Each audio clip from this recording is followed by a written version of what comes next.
Hello students, welcome to Pratham Ek Vishwas. Myself Anil, the faculty of English and GS. So students, आज हम अपना economy का next lecture लेके आए हैं जिसका टॉपिक है आज का हमारा government budget and the economy. तो विदाउट वेस्टिंग टाइम आज हम इस टॉपिक को कवर करेंगे। So स्टूडेंट, सबसे पहले आपको ये पता होना चाहिए कि गवर्नमेंट बजट होता क्या है। Government budget is nothing, it's an estimation कि हमें कितना पैसा आएगा, रिसिप्ट्स कितनी होंगी हमारी और उस सालाना हमारा एक्सपेंडिचर कितना होगा। सरकार एस्टिमेट करती है कि हमारे पास रिसिप्ट्स कितनी होंगी और हमारा एक्सपेंडिचर कितना होगा। ये पूरी स्टेटमेंट्स को हम क्या बोलते हैं, गवर्नमेंट बजट बोलते हैं। And this is an annual statement, ये साल में प्रोड्यूस की जाती है। क्लियर? तो अगर हम डेफिनेशन पे जाएं तो it is an annual statement that showing item wise estimates of receipts and expenditure during a financial year.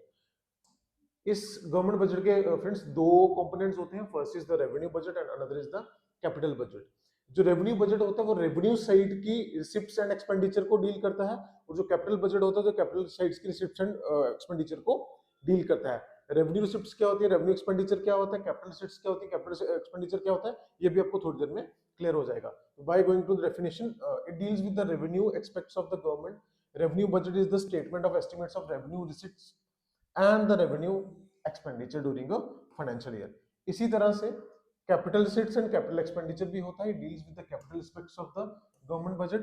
Capital budget is the statement of estimation of capital receipts and the capital expenditure. Capital receipts और capital expenditure क्या होता है, revenue receipts और revenue expenditure क्या होता है, अभी थोड़ी देर में आपको मैं क्लैरिटी ले आऊंगा। क्लियर? सबसे पहले की बजट रिसिप्ट्स क्या होती है, it is the estimated money receipt. उन सबको कंबाइन करके हमारा क्या बनता है, बजट रिसिप्ट्स बनती है। बजट क्या बनती है, हमारी रिसिप्ट्स बनती है। क्लियर? बजट रिसिप्ट्स में फ्रेंड्स दो चीजें आती हैं, one is revenue receipts and other is capital receipts. Revenue receipts के हमारे दो सोर्सेज होते हैं, one is tax revenue and other is non tax revenue. Revenue मतलब जो हमारे पास पैसा आ रहा है, मतलब सरकार के पास जो सालाना पैसा आ रहा है उसको हम क्या बोलते हैं, रेवेन्यू बोलते हैं। तो उनके दो सोर्सेज है, first is the tax revenue, other is the non tax revenue. Tax revenue में आगे फर्दर दो क्लासिफिकेशंस है, the direct tax and the indirect tax. और नॉन टैक्स रेवेन्यू में क्या आता है, profits and dividends, assets, fees, interest, fines and penalties, gifts and grants, ये सारी चीजें मैं आपको एक एक करके एक्सप्लेन करूंगा।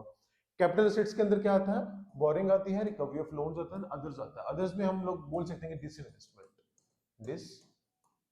डिसइन्वेस्टमेंट डिसइन्वेस्टमेंट क्या होता है, ये थोड़ी देर में आपको क्लियर कर दूंगा। तो फर्स्ट हम यहां से शुरू करते हैं, टैक्स रेवेन्यू कौन कौन से होते हैं, डायरेक्ट टैक्स कौन से होते हैं, इनडायरेक्ट टैक्सेस कौन से होते हैं, फिर उसके बाद हम आगे पता चलेंगे। First is the sorry revenue receipts क्या होती है। Revenue receipts are those receipts which neither creates any liability nor cause any reduction in the assets of the government.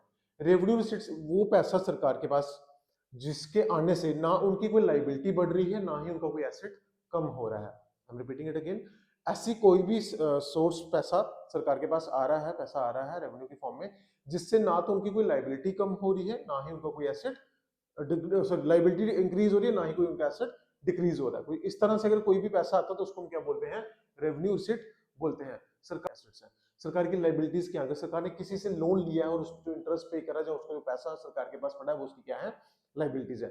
जब रेवेन्यू रिसिप्ट्स की बात करते हैं तो ना तो उनके एसेट साइड पे कोई फर्क पड़ता है, ना ही उनकी कोई लायबिलिटी साइड पे फर्क पड़ता है। फॉर एग्जांपल टैक्स की बात करते हैं, टैक्सेस जब भी सरकार को आ रहे हैं, क्या इससे सरकार की लायबिलिटीज बढ़ रही है, नहीं बढ़ रही है। क्या सरकार का जो एसेट है वो कहीं से कम हो रहा है, नहीं हो रहा। तो दीज टाइप्स ऑफ जो रेवेन्यूज होते हैं उसको हम क्या बोलते हैं, रेवेन्यू रिसीट्स बोलते हैं। टैक्सेस भी दो टाइप्स के होते हैं, as I told you, direct tax and the indirect tax. Direct tax क्या होता है, जिस डायरेक्ट टैक्स वो टैक्स होता है जिस पे इंपोज किया जाता है, उसी को वो पे करना होता है। उसकी जो लायबिलिटी होती है वो शिफ्ट, उसका बर्डन जो होता है वो शिफ्ट नहीं कर किया जा सकता। लेट सपोज मेरा को I falls in income tax slab, मैं इनकम टैक्स अगर पे करूंगा तो वो मुझे ही पे कर, अगर मेरे पे इंपोज हो रहा तो मुझे ही पे करना है, मैं उसको शिफ्ट नहीं कर सकता, मैं किसी एक्सवाइजेड बंदे पे उसको शिफ्ट नहीं कर सकता, या तू मेरा पे कर दे। लेकिन जो इनडायरेक्ट टैक्सेस होते हैं वो इंपोज तो किसी पे होते हैं, बर्डन उसका किसी पे होता है, लेकिन अल्टीमेटली जो लास्ट यूजर होता है वो उसको पे करता है। For example GST, GST impose किन पे होता है, दुकानदारों पर, लेकिन अल्टीमेटली वो किन से लेते हैं, हम लोग जीएसटी पे करते हैं, तो we are the last user. तो इसी तरह से डायरेक्ट और इनडायरेक्ट टैक्स में सबसे मेन डिफरेंस यही है कि डायरेक्ट टैक्स में जिस पे वो लीवी किया जाता है उसी इंसान को वो पे करना होता है, इनडायरेक्ट टैक्स में जो बर्डन है वो शिफ्ट करके किसी और इंसान पे शिफ्ट किया जा सकता है। तो direct taxes is and indirect taxes are the main sources of government revenue receipts. Next is non tax revenue. Tax side से पता चल गया कि डायरेक्ट टैक्स क्या होता है, इनडायरेक्ट टैक्स क्या होता है, डायरेक्ट टैक्सेस में क्या आता है, इनडायरेक्ट टैक्सेस में क्या क्या आता है। डायरेक्ट टैक्सेस में हमारे इनकम टैक्स आते हैं, कॉर्पोरेट टैक्स आता है, वेल्थ टैक्स आता है, इनडायरेक्ट टैक्स में जैसे कि हमारा जीएसटी। तो ये डायरेक्ट और इनडायरेक्ट टैक्सेस हो गए। टैक्सेस में हम अलग से क्लास लेंगे, उसमें आपको डिटेल में पढ़ा दिया जाएगा। Next is non tax revenue.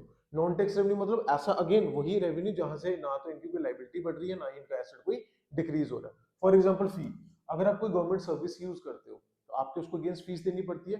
जब आप उसके अगेंस्ट फी पे करते हो तो सरकार के लिए वो रेवेन्यू बन गया, सरकार के लिए वो इनकम बन गई। लेकिन क्या उस फी हमारे फी पे करने के बाद एसेट के सरकार की किसी एसेट भी रिडक्शन हुई? नहीं हुई। क्या सरकार की कोई लाइबिलिटी बढ़ रही है? नहीं बढ़ रही है। This is non tax revenue in the form of revenue receipts. Then interest on loan, सरकार ने बड़ी जगहों पे अपना लोन दिया होता है, स्टेट गवर्नमेंट्स को दिया होता है, यूनियन सरकार ने। उस लोन पे जब इंटरेस्ट मिल रहा है सरकार को, तो वो भी मेरा क्या होगा, रेवेन्यू रिसीट्स होंगी। जो सरकार ने लोन दिया है that is an asset for government, because उस पे उसको एक इनकम आ रही है। Asset is something which is a power to generate money. तो जो सरकार ने लोन दिया होगा किसी भी स्टेट को, वो जो लोन है that is an asset for government. जो इंटरेस्ट उस पे आ रहा है वो उसकी फर्दर इनकम हो जाएगी। Clear. Next is profit and dividends. Profit and dividends means सरकार की बड़ी सारी पीएसयूज चलती है, उसमें जो प्रॉफिट होता है उसके फॉर्म में जो डिविडेंड मिलता है सरकार को, तो वो भी काम क्या होता है, हमारा रेवेन्यू रिसीट्स होती है। Next is fines and penalties. Obviously सरकार जो किसी पे फाइन्स एंड पेनल्टीज इंपोज करती है तो वो भी उसको पैसा मिलता है, तो वो हमारा किसका पार्ट होता है, रेवेन्यू रिसीट्स का पार्ट होता है। Next is estates. एस्टेट्स क्या होती है फ्रेंड्स, लेट्स सपोज कोई आदमी है, उसका कोई लीगल हेयर नहीं है, उसने मरने से पहले अपनी वसीयत किसी के नाम नहीं करी है। जब वो उसकी डेथ हो जाएगी तो जो उसकी प्रॉपर्टी होगी वो सरकार के नाम ऑटोमेटिकली हो जाएगी, उसको बोलेंगे एस्टेट्स। तो सरकार को यहाँ से भी एक काइंड ऑफ पैसा आता है। These are the sources of non tax revenue under revenue receipts. Next is capital receipts. Capital receipts क्या होती है? It refers to those receipts which either creates a liability और cause a reduction in the asset of the government. Capital receipts वो receipts होती है जो कि सरकार की लायबिलिटीज भी बढ़ाती है और या फिर उनका एसेट को डिक्रीज करती है। फॉर एग्जांपल मैं यहाँ पे पहले लेता हूँ बोरिंग। एग्जांपल फर्स्ट क्या है इसकी, बोरिंग। ध्यान से सुनना। लेट्स सपोज सरकार वर्ल्ड बैंक से लोन लेती है। सरकार किससे लोन ले रही है? वर्ल्ड बैंक से लोन ले रही है। अगर आज वर्ल्ड बैंक से लोन ले रही है तो लॉन्ग टर्म मतलब आफ्टर 10-15 ईयर सरकार को वो रीपे करना है। तो कहीं ना कहीं सरकार की जो लाइबिलिटीज है वो बढ़ रही है। पैसा तो आया, नो डाउट पैसा आ रहा है सरकार के पास, लेकिन एक टाइम के बाद उसको रीपे भी तो करना है। रीपे करना मतलब आपकी लाइबिलिटीज इंक्रीज हो रही है। ऐसा पैसा जो सरकार के पास आज तो आ रहा है लेकिन फ्यूचर में आपने उसको रीपे करना है और आपकी लाइबिलिटीज बढ़ रही है, वो किसके अंदर आता है? कैपिटल रिसीट्स के अंदर आता है। तो boring is one of them, कि जब आप किसी से बोरो करते हो तो आपको उसको वापस भी पे करना है। जब वापस पे करने जाओगे तो डेफिनेटली आपकी लाइबिलिटी साइड्स भी इंक्रीज होंगी। तो boring comes under capital receipts. Another is recovery of loan. Recovery of loan मैंने लास्ट स्लाइड में आपको पढ़ाया था कि जो सरकार स्टेट गवर्नमेंट्स को लोन देती है, जो उस पर इंटरेस्ट आता है, तो वो क्या होती है? कैपिटल रिसीट्स होती है। लेकिन वो जो लोन वो दे रही है वो क्या है? हमारा एसेट है। अगर वो उस लोन को पूरे का पूरा रिकवर कर रही है, मतलब अपना पैसा वापस ले रही है, तो वो जो एसेट था कहीं ना कहीं पे वो खत्म हो गया। जो एसेट खत्म हो गया मींस यहाँ पे एसेट क्या हो गया? आपका डिक्रीज हो गया। आपका एसेट क्या हो गया? यहाँ पे डिक्रीज हो गया और रिड्यूस हो गया। जब एसेट रिड्यूस होगा तो वो जो पैसा आएगा वो किसके हेड के अंदर आएगा? कैपिटल रिसीट्स के अंदर आएगा। I repeat it again guys. मैंने आपको लास्ट स्लाइड में पढ़ाया था रेवेन्यू रिसीट्स के अंदर कि हमारा जो सरकार लोन देती है गवर्नमेंट्स को, जो उस पर इंटरेस्ट मिलता है, तो वो हमारा रेवेन्यू रिसीट्स होता है, क्योंकि ना तो उससे हमारी एसेट रिडक्शन हो रही है ना ही हमारी लायबिलिटीज बढ़ रही है। लेकिन अगर सरकार अपना पूरा का पूरा पैसा वापस ले लेती है जो लोन में उसने दिया हुआ है, मतलब रिकवरी ऑफ लोन कर लेती है, तो उसको तो एसेट खत्म हो गया ना, आगे फर्दर उसको इंटरेस्ट नहीं आएगा। अगर इस फॉर्म में पैसा सरकार को आ रहा है तो that comes under capital receipts. Another is disinvestment. Disinvestment friends क्या होती है? लेट्स सपोज सरकार ने किसी कंपनी में इन्वेस्ट कर दिया, उसकी शेयर्स बाय कर ली, उसका शेयर होल्डर बन गया वो। लेट्स सपोज उसको 40% शेयर होल्डर था उस कंपनी का। एक टाइम के बाद सरकार को लगता है कि नहीं यार, मुझे यहाँ से अपने शेयर होल्डिंग कम कर देनी चाहिए। वो उस 40% में से let's suppose 20% share holding sale कर देता है, अपने शेयर्स को सेल कर देता है। वो जो अपनी शेयर होल्डिंग कम उसका कम हुआ, दैट इज डिसइन्वेस्टमेंट। जब आप अपने शेयर्स को सेल कर देते हो और जो उसमें से पैसा आता है तो वो दैट कम्स अंडर डिसइन्वेस्टमेंट, और वो किसका पार्ट होता है? कैपिटल रिसीट्स का पार्ट होता है। तो आज हमने सारी रिसीट्स कवर करी है। नेक्स्ट लेक्चर में हम लोग सारे इसके एक्सपेंडिचर्स को कवर करेंगे और सम अप करेंगे गवर्नमेंट बजट्स एंड इकोनॉमी को। So thank you friends, do like and subscribe our channel. Thank you so much.